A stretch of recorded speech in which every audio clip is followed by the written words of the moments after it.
Tom Hanks, I'm sure he's worth $1 billion. I'm sure he's got multiple mansions across the world. He probably has, or at least can afford a yacht, every fancy sports car he wants.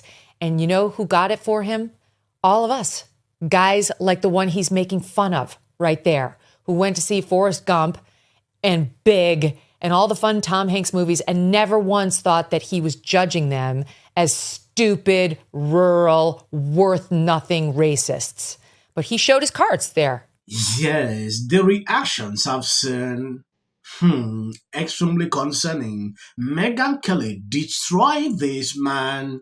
He had an interview on Sky News Australia. I'm going to go to that video, but before we do that, when you take a look at this, Meghan McCain, Tom Hanks always want to pretend he's a likable everyman, but he is as hate-mongering of regular America as any host on MMBC. Good luck becoming less and less culturally relevant by the second, bro. This is coming a day after Hollywood actor Tom Hanks appears on SNL as a racist Trump supporters while wearing a MAGA hat and hesitating to shake a black man's hand. I think I did that video. A lot of people saw it. We are not going to go back into it. I'm just going to show you how people are reacting to this. Country. Now, we're both of an era when the Oscars used to mean something because it was sort of one of those big showbiz events, and the Saturday Night Live 50-year reunion was sort of the closest thing to an awards show. But then rather than just celebrating a TV show that you may have liked or loved or not really cared about for much of the past 50 years, they decided to very overtly do a screw you to half the country. Tom Hanks was involved in a skit where he just mocked MAGA voters. And I couldn't help but think, why? You know what it reminded me of? I used to do a lot of stories on domestic violence, and I got to know a lot about how it works. And it reminded me of an abuser who goes back to a woman and puts on the mask. I'm charming. I'm totally loving. I will never hurt you. You can trust me. I get you. We're together. We're a partnership. But then as soon as the woman does something, could be anything, to set him off, the veil comes down and you realize this has been someone pretending. This whole thing that's been wooing me in has been an act. And oh my God, I was almost fooled. You know, thank God I saw the moment of reality. That's what that thing was to me, because Saturday Night Live hates conservatives. NBC hates conservatives. They've been doing programming that is anti-conservative, anti-Trump, pro-leftist causes in the open now for 12 years and beyond. I mean, I haven't really watched it with a political eye longer than that. And that on Sunday night, they tried to reel us in by just doing regular comedy that could appeal to anybody. Like, see, we're so fun. We've got all these big stars, so we're towing the line and we're going to make everybody love us and you can trust us. We're not going to be too political. We're going to be the kind of product that everyone can consume. And then the veil slipped. And it slipped because that's who they really are. And no one there thought there'd be a problem with that skit with Tom Hanks. No one said, oh God, is this beyond? Like, should we not? Because it's all the same left-wing echo chamber. So they decided to take one of the most beloved, most popular American actors ever, Tom Hanks, and put him in a Trump MAGA hat and put him down at the end on what they called Black Jeopardy, which is kind of like a joke that Black people don't watch normal Jeopardy. And so it's kind of like white Jeopardy.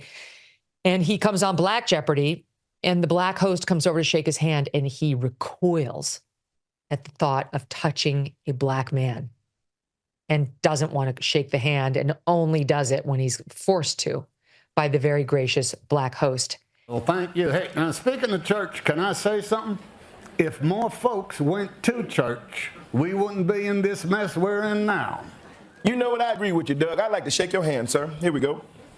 No, oh, no. Oh, no, it's just a handshake. Yeah, it's just a handshake. Yeah, all right. You're welcome in Black Jeopardy anytime. All right. Well, thank you. The veil was down, and we saw what they really think of all of us, not just MAGA, but anybody on the right. They think you're a racist. They think you're all the ists for all sorts of psychological reasons that we've gone into and don't need to here. But there was that piece of it. And then there was how deeply offensive it was for Tom Hanks in particular to participate in this skit. Tom Hanks, who started off on this stupid show called Bosom Buddies, which, I mean, maybe it was ahead of its time because it was about two men who dressed as women in order to get the living arrangements they wanted. So it was guys dressed, in sort of in drag. And he was hilarious and he was a nobody. And it was a stupid show that made us fall in love with him because he was so funny and bumbling. And then parlayed that into a film career with great films like Sleepless in Seattle, where he was a romantic lead, and Big, where he was a kid in an adult's body, and Philadelphia, where he was a big-time lawyer suffering from HIV/AIDS. Like all these amazing, Forrest Gump, which was seen around the world, and everyone said the same thing. I love Tom Hanks. I love Tom Hanks. And in thanks to a nation, of audiences that included those guys who look like that, with the t-shirt, without the sleeves, that are maybe a little rough around the edges, who aren't as coiffed as he is with the perfect 3/4 zip, sweater, with their MAGA hat on. And yeah, Tom Hanks, their Southern rural accent, you absolute effing snob, went to your movies and made you a billionaire. And your thanks to them is to mock and belittle them in the 2 minutes you had to portray what they might be like. Shame on you. You're shoving into some kind of stereotypical bullshit box. Hey, since Tom Hanks is coming back from Greece, can we pick up the conversation where we left off when he left? Whatever happened to this girl? You plan on doing any more sexy baby skits on Jimmy Kimmel? What was the deal with all these weird cryptic posts with children's on Instagram? Did you ever have a statement for what Isaac Cappy accused you of? You can get one from him, but unfortunately he passed away not long after that video came out. When he talked about you and your buddy Steven Spielberg. Also happened shortly after this cryptic ass picture you put out. But it's okay, we can move on. Hey, remember this iconic photo? How did it get put on a sweatshirt and why? And what was ever going on with this picture? What happened to your eye? Why aren't you allowed to talk? Is that a pizza clock? Man, here in 2025, this is a different group of people to be associated with. What was the deal with this? You were isolating in Australia because you had... This whole situation was a little weird. Why pose in front of a door that has a barcode? More like county to me, but... Annie Hoosiers, maybe Ricky Gervais has something he could tell us. If you're out here and you're all like, oh man, you're halfway there. Yes, this lady is impressive. She actually put out the summary of all these. I've decided to be putting out handles so you can see the people posting this video. This is her handle on X. I was impressed when I saw it. Now going into this Star Wars actor, when you take a look at this, Star Wars actor Mark Hamill loses his pan live on TV while presenting an award at the BAFTAs. This is a Trump hater, we know that. I don't know if you've seen this. It's a very short clip. Take a look at this. So what makes us love cinema so much that we're all gathered here to celebrate tonight? For me, it's that films create worlds so vivid and stories so powerful that we lose ourselves in them completely.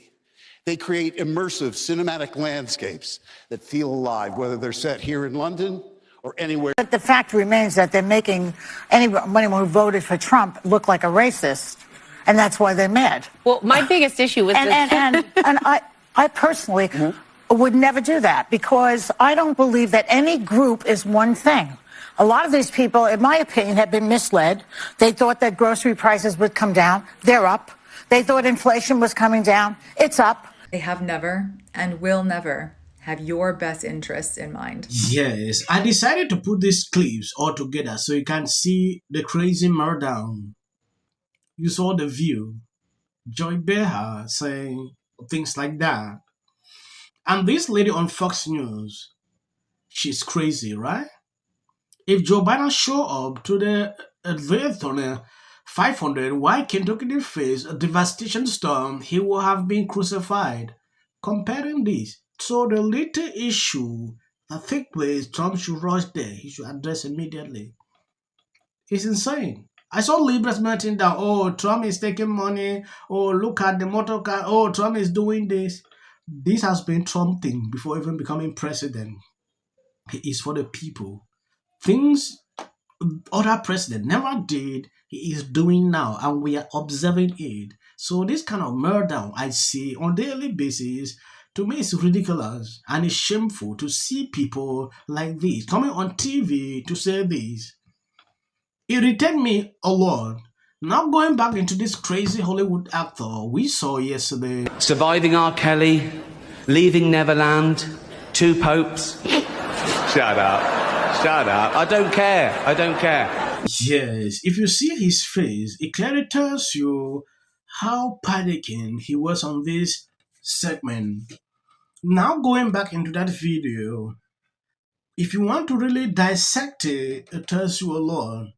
And I'm not going to talk about that video much. Last week I did a video where these same Hollywood people, this guy went on an award show, went off on Trump, called Trump all sort of names. I don't know why they are so terrified of this man. You see clips after this. This is just for the algorithm. He helps the channel in a way I can't explain here. A bully and a thug who's the president of the United States, U.S., it's everywhere. There is a lot of waste, fraud, and abuse within a system. Audits. A chance to see what happens when you take a business approach to the government. Also, I got to say, Don't you agree? I totally agree. Essential. Early on, immediately. She's probably been put in there because, according to Donald Trump, she's a 10. To her. The EU does not treat the U.S. fairly on trade and that he has some big complaints. Is that true? Right? And it doesn't mean that we should sit and pretend that it's suddenly okay, that this new presidency is just going to keep on keeping on. That is not the case. And awful things have happened. So, and sparks move things. And it doesn't matter how much water you have. Future president and his gag Are quality and policy. The city of the Pacific Palisades is burning. And, I flew here last night. I was on a plane. You getting water to areas that need... He's been trained his whole life to do. What do we do? Right now, you're looking straight. Remember it. as a country about January. Yeah, and then I think all our tax dollars probably went for Gavin's hair gel. I don't know. Jim Jordan. Josh Green, the governor. Watch the news or talk. Now, look, I have a lot of... The Democratic Party has about everything. The next department that appears to be on the chopping block is the Department of Education. Just earlier today, Oh, thank you. Hey, now speaking of church, can I... In common, they're all terrified of Ronan Farrow. Is probably one of the most unintelligent billionaires. On Team Chiefs, literally right next to us was Taylor Swift. Them running for the doors. Have you seen this?